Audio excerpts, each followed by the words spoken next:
Today, I'm going to attempt the impossible. I'm going to take the scrapings from the inside of this jar, and I'm going to make it into a loaf of bread. First, we got to build the starter. I figured there's about 5 grams, maybe 7 grams, but not quite 10 grams of starter in here. So I'm going to behave as if feeding it about 1:5:5 ratio. So I'm going to put in 50 grams of distilled water. Ooh, it's just over. That's perfect. Okay. And we're going to mix that up real good. Because it's all over the sides of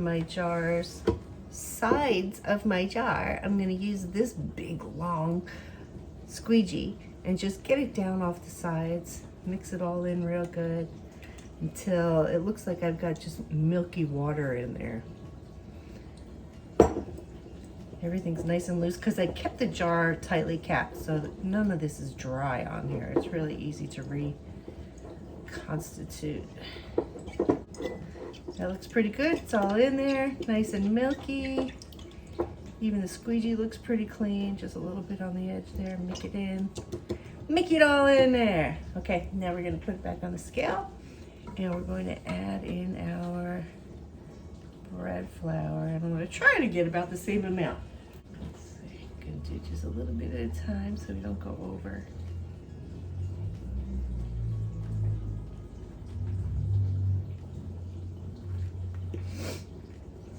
That's about half of what we need. Getting right to it. And if you go over a little bit with your flour, that's okay because that's what your starter needs to eat. Almost nailed it. A little more. All right, calling it. So if this were 10 grams of starter, which I feel it was probably close, I added 50 grams of water, 50 grams of flour, making it a 1:5:5 ratio. I'm going to go back in there with the squeegee. Mix that all in real good.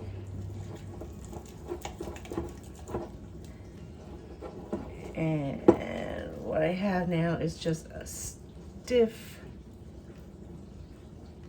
dough, like a very stiff pancake batter. And I'm going to come back and check on that. Oh gosh, every 4 hours. It'll probably take about 8 to double in size. We'll see about.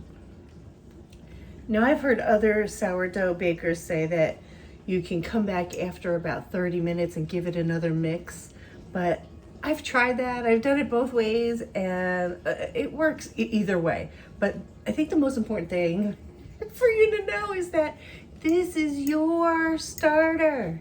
You can do anything you want with it. Play with it.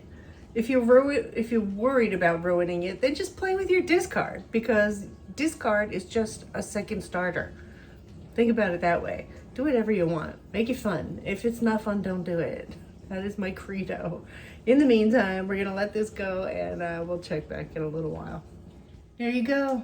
8 hours later, it has doubled in size and we are ready to bake. Woohoo! Stuff is magic, man. I have my nice mature starter in my bowl, on my scale, ready to go. Now, most sourdough creators will tell you that you just need 3 ingredients. You need water, you need a good bread flour, and you just need a pinch of salt, a couple grams of salt. Well, I'm going to take that a little bit further. I'm going to do this the way that it has been done for centuries, handed down for millennia, when bread actually used to be the main staple in our diet, when it was nutritious and easily digested. So yes, we're going to start with that amazing starter. We're going to have a, well, I use the Bob's Red Mill organic bread flour. It is the best. So it's white, it's unbleached, and it's not processed. That's the best beginning. In addition to that, the way that they used to do this in medieval times and in the beginning of history is they didn't have Bob's Red Mill. What they had was einkorn. This is the original wheat. This is unprocessed, but more than that, it's non-GMO. This is before they modified it to the modern wheat that we think of today. This is the most basic back to nature that you can get. This is digestible, and the process will make it even more digestible. So here's what we do. I'm going to use mostly bread flour, and then I'm going to add to it just about 50 to 75 grams of this. And then what they actually did was they used a combination of that original einkorn wheat berry, and they added rye to the flour. So rye and einkorn combined is what they used to call maslin. Maslin is a whole grain that is easily digestible. And when you ferment it and do your sourdough in a full 24-hour process, you break down all of the phytic acid, you break down all of the digestive irritants that exist in modern day bread. In fact, if you buy sourdough bread off your shelf, if it has vinegar in the ingredients, then best believe that they added vinegar to make it taste like sourdough. That loaf actually probably took less than 3 hours from bowl to package to your supermarket. It is not what you think it is. Do this yourself with the correct steps, and you will have an easily digestible and really nutritious bread. All right, so I've got my starter. Like I said, the next thing we're going to add is distilled water. Now, I use distilled water because it doesn't have anything in it. No minerals, no nutrients, nothing at all. It is magnet water. When you add distilled water to your starter, it absorbs the properties of every other ingredient. Instead of importing its own, it absorbs those. So let's go ahead and we're going to add, I want to make this about 300 grams. That's about half. Ooh, almost there. All right, I went just over 300, which is great. That's perfect. All right, now the bulk of my 500 grams of flour is going to be the Bob's Red Mill bread flour. I'm going to keep it in a giant bin in a drawer under here. So I'm going to make this about 350 grams. So let's tear the scale.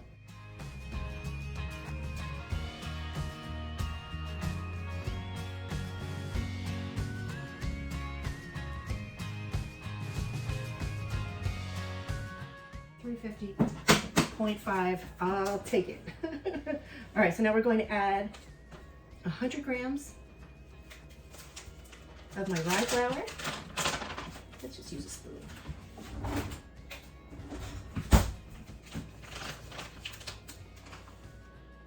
Actually, let's do 75. We'll split the difference here.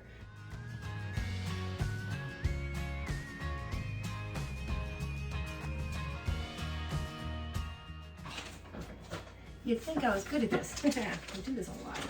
All right, now we're going to do 75 grams of the einkorn flour. And that'll take us right up to our 500 mark.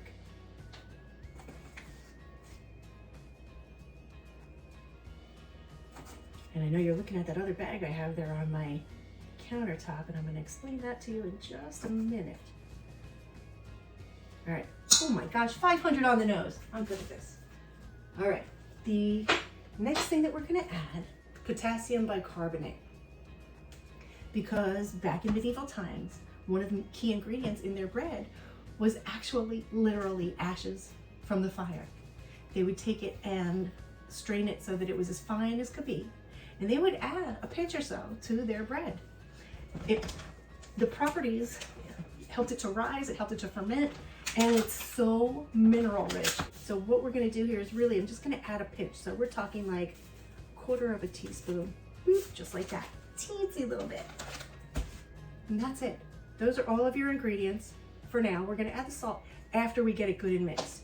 This is my favorite tool. Those of you who have watched me before, you know this is the one. You don't want to be fiddling around with those silly little squigglies in your mixer that you can't get clean. This will come clean. And with this, you're able to get in and under and around, mix everything properly. Get this scale out here.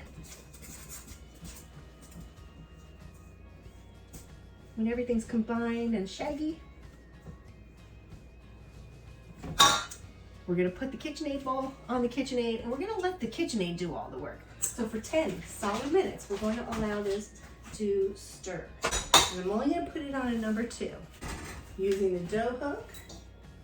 My bowl is in place, my hook is in place, and now I'm just gonna go ahead and get the goodies off of my sourdough mixer. mixing tools. It could also be called a sourdough, couldn't it? And look at that, clean, just like that.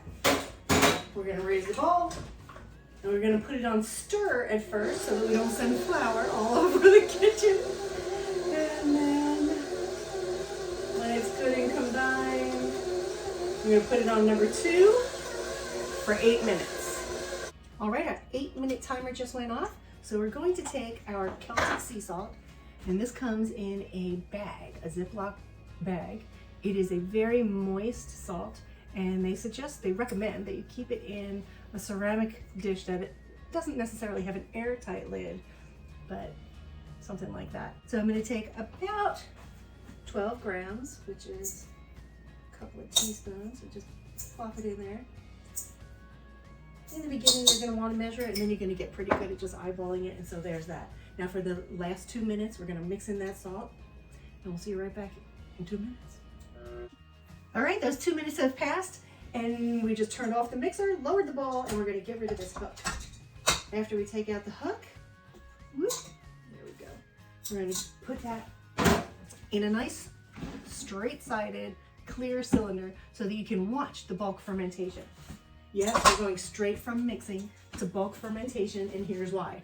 Because 10 minutes of mixing in your KitchenAid replaces all of those stretch and folds every 30 minutes for 2 hours. We just fast forwarded that whole process.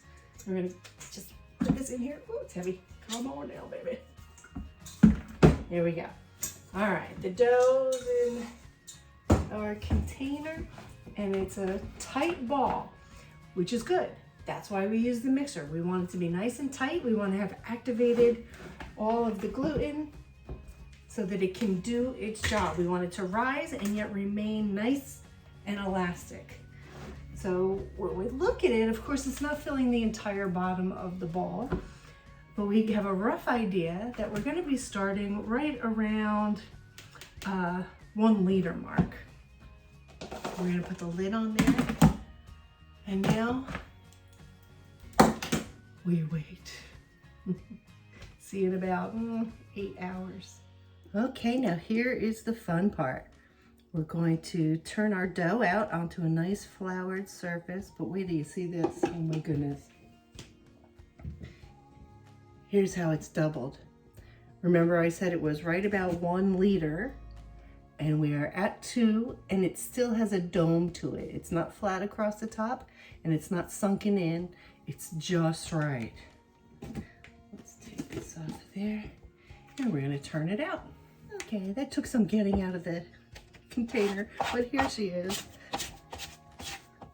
All right, what we're gonna do is not roll her out, but stretch her out into a flat, almost rectangle. I need more flour here. Ooh, this is a very moist dough. That's good. It's gonna be lovely. All right. So into a rough rectangle. And the reason that we do this, the reason that I like to do this, is I want to get out some of the bigger bubbles. To me, when you slice the bread and you have the slices and they're full of holes, where are you going to put your butter, right? So we don't want so many great big holes. Now this loaf, and you can do whatever you want. You can roll this up and that'll be the end of it. I'm going to make a garlic rosemary parmesan loaf. So at each step of the way, I'm going to add some of these ingredients. So here's some parmesan. Here is some garlic, and we're just gonna put it in there, rub it on in there. Look at that. I know, it's getting fun already, isn't it? And then what I did was I took and I cut a sprig off of my own rosemary. I cut that off yesterday so that it could partially dry today, and we're gonna add that amazing flavor. Fresh rosemary is like, oh my gosh, compared to a jarred rosemary, absolutely garbage. This is the most amazing. And I'm just going to chop it up real finely. Dice it up real finely. Let's move you out of the way. And when you do this, that's when you're going to activate even more of the flavor. I got a little curly Q here, giving me a hard time.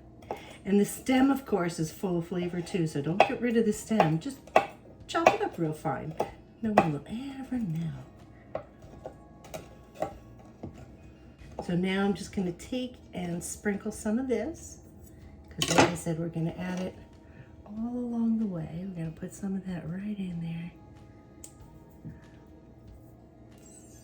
So fragrant. Wowee. All right. Now we're going to take and fold this side into the middle. Stretch it out to fit. Same thing over here. We're going to take and fold this over to the middle. Stretch it to fit. Whoa, look at that. Rosemary baby. Rosemary baby. That was funny. Totally unintentional. All right. This time I think I'm going to start with the garlic.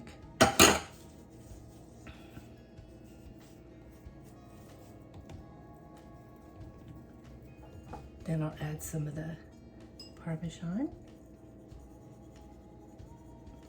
So that's something to hold on to. And then we'll put more rosemary. That's a bigger piece than I want. Here we go. Look at that. Oh boy, oh boy. Okay. Now we're gonna roll it this way. A little bit of help from my scraper. Might need some more flour.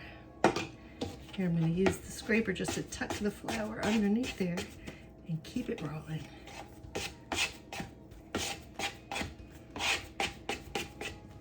And once you've got it up, come on. There we go. Put a little bit more flour here. Put it so that the seam side is up. And we're going to pull it tight. Pinching the edges. Closing the ends. Making our loaf. All right, more flour over here, please. I don't want to put too much flour at the start because then it wouldn't stick together when I'm trying to do steps like this, you see? But now I've got it. I can put all the flour I want and get it into the shape that I want. Roll it around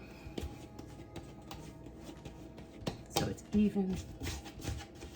There we go. Look at that. Because this is a specialty loaf, rosemary, garlic, Parmesan, I'm going to put that on the outside before I put it in the banneton. Here's how I do it. This is the easiest way.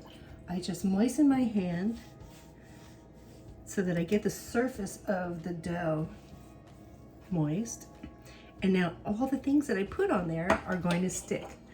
So we're going to put our garlic, spread it on there real good. Imagine what that's going to look like. Imagine what that's going to smell like as it's baking, right? And I'm going to use my bench scraper to pick up this rosemary, and we're just going to sprinkle that around here. Oh, it's sticking to my wet hand. That's okay.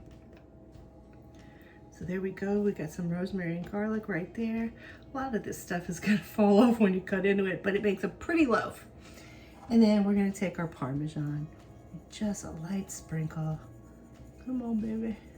There we go. Sprinkle, sprinkle, sprinkle. And that's it. Now, from lots of trial and error, here is what I have learned. You want to seal that all in with some flour. And instead of using those, well, the traditional banneton that's like a basket, I love these. They're space-saving, silicone, pop-out bannetons. Look at that. Can you say easy to clean? Yes, ma'am. Easy to clean. Now, these come with those cloth inserts with the elastic band, just like the other traditional ones do. But I prefer to use paper toweling because you don't have to wash it. It's not going to get moldy. And it's so simple. Now we're going to flip this over onto the paper towel. There we go. Come here, cooperate. There we go. There's the seam side up into the banneton. We're going to cover this with shower curtain. And she's going to go in the refrigerator overnight. Remember, this is a full 24-hour fermentation process, and that's what it takes if you want to break down all of the phytic acid and all of the irritants. And we're going to increase multiply, magnify all of the nutrients. See you back here in another 8 hours. The oven has come up to temperature and now we're getting ready to put it in. So what I've done, instead of using a Dutch oven, is I have a steel Kamal in my oven. So that is what I have in the oven, heated up to 475. And we're just doing our traditional wheat sheaf. And this is gonna go right in the oven for 20 minutes with steam and then 15 minutes without steam. The loaf on the steel Kamal, and I've got some mortar right there. That's gonna create our steam. These kids, hot and fresh out of the oven. Look at this. Just gorgeous. With a good crunch. Ooh, so hot. But that's it. All natural ingredients, good to go, nourishing, wholesome for every member of the family. And this is a loaf that you can use on the side of your dinner. You can make sandwiches. Think about a grilled cheese sandwich on this bread. Oh my gosh. You can make and keep yourself well. Until next time, mwah! Mama loves you. Bye now.